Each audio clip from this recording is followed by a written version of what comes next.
Hello, everyone, and welcome back to the English Learning Podcast. I'm Jason, your host, and as always, I'm joined by my wonderful co-host, Julia. Hi, Julia. Hi, Jason, and hello to all our listeners. We're so excited to have you with us today for another great episode. Yes.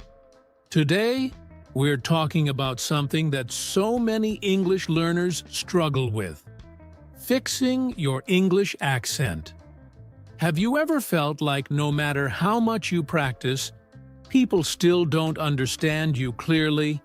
Or maybe you're worried that your accent makes you sound less fluent?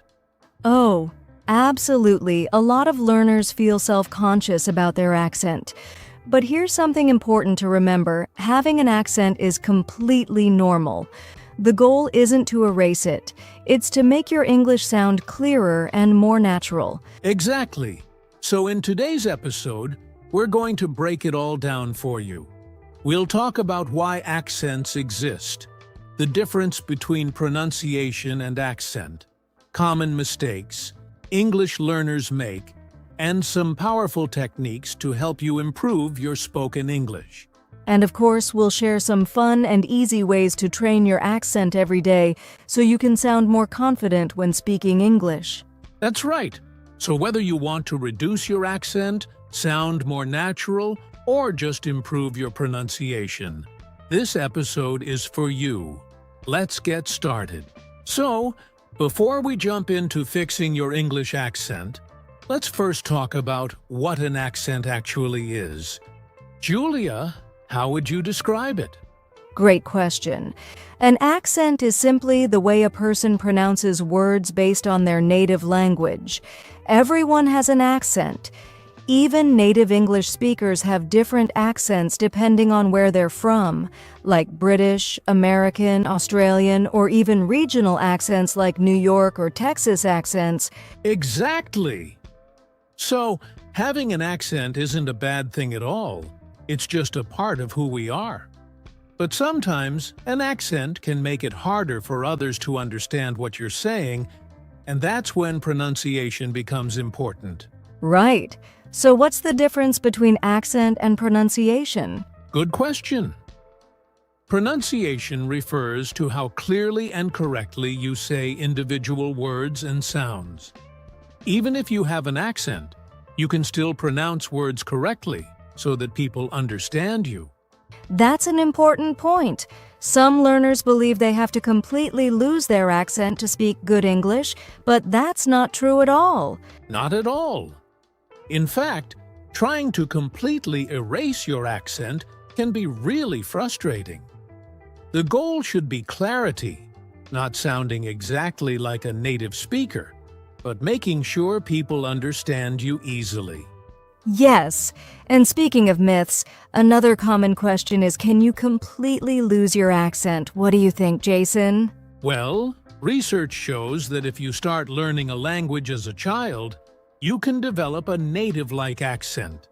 But if you learn English as an adult, you will always have some accent from your native language. And that's okay. The key is improving pronunciation, so your accent doesn't affect communication. That makes so much sense. So instead of focusing on removing an accent, English learners should focus on speaking clearly and correctly. Exactly. And coming up next, we're going to talk about some common pronunciation mistakes English learners make, and, of course, how to fix them. All right. Now that we understand the difference between accent and pronunciation, let's dive into something super important: common pronunciation mistakes that English learners make, and, more importantly, how to fix them. Julia, have you noticed any pronunciation challenges that many learners struggle with? Oh, definitely. One of the biggest challenges is English sounds that don't exist in the learner's native language. For example, the TH sound in words like think and this. Many learners pronounce it as S or Z'd, like sink instead of think, or Ziz instead of this. That's a classic mistake. And one way to fix it is to place your tongue lightly between your teeth and blow air out when saying th. Try it slowly. Think. Think. Yes, it feels a little strange at first, but with practice it becomes natural. Exactly. Another common mistake is with the short and long vowel sounds. For example, many learners confuse ship and sheep, or bit and beat. The difference is in how long you hold the vowel sound. Right. A great way to practice this is by exaggerating the long vowel sounds. Say sheep and stretch the E sound she-eep, then say ship with a short sound ship. That's a great tip. Now, another tricky one is the R and L sounds. This is especially difficult for learners from Asian countries, where these sounds don't exist in their native language. Oh yes, some learners say rice instead of lice, or light instead of right. The key here is tongue placement. For the L sound, the tongue touches the top of the mouth behind the teeth, but for the R sound, the tongue stays back without touching anything. Good explanation. And here's a fun way to practice. Say la la la for L and ra ra ra for R. Try it, listeners. That's a fun exercise. And speaking of tricky sounds, let's talk about silent letters. Many learners pronounce letters that shouldn't be pronounced.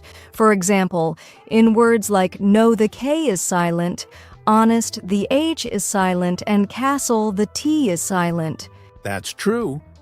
And the best way to fix this is to listen to native speakers and pay attention to how words are actually pronounced, not just how they are spelled. Exactly. One more mistake I hear often is adding extra vowel sounds at the end of words. Many learners say worka instead of work, or sport instead of sport. Yes.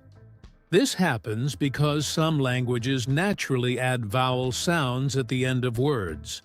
But English often ends with a strong consonant sound. So, practice saying words like work, sport, and help without adding an extra sound. Great advice. And coming up next, we'll share some powerful techniques to help you improve your English accent fast. All right, now that we've covered some common pronunciation mistakes, it's time for the most exciting part. Techniques to help you improve your English accent. Fast, Julia. What's one of the best methods for improving pronunciation? One of my favorites is shadowing. This is when you listen to a native speaker and try to repeat what they say at the same time, like an echo. Yes, shadowing helps you copy the rhythm, intonation, and pronunciation of native speakers. The key is to listen carefully and repeat exactly how they say it. A great way to practice is by using podcasts, audiobooks, or even movie dialogues. Absolutely. You can start with short sentences and slow-speed recordings, then work your way up to normal speed. And speaking of listening, another great tip is to train your ear by exposing yourself to different English accents, American, British, Australian, so you get used to different sounds. That's a great tip. Another technique that works really well is recording yourself. Oh yes, many learners don't realize how they sound until they hear themselves. Try recording yourself reading a short text or speaking naturally. Then compare it with a native speaker's pronunciation. Exactly. It might feel a bit strange at first, but this is one of the best ways to catch your mistakes and track your progress over time. Another powerful technique is focusing on mouth and tongue placement. The way you shape your mouth and position your tongue changes how you pronounce words. Yes, for example, for the TH sound, you need to place your tongue between your teeth, while for the R sound, your tongue should stay back and not touch the roof of your mouth. Watching native speakers and practicing in front of a mirror can help a lot. And don't forget about intonation and stress. English isn't just about pronouncing words correctly, it's also about using the right rhythm and tone. If you stress the wrong syllable, it can change the meaning of a word. That's true. For example, in the word record, if you stress the first syllable, record, it's a noun, but if you stress the second syllable, record, it's a verb practicing stress, and intonation makes you sound more natural.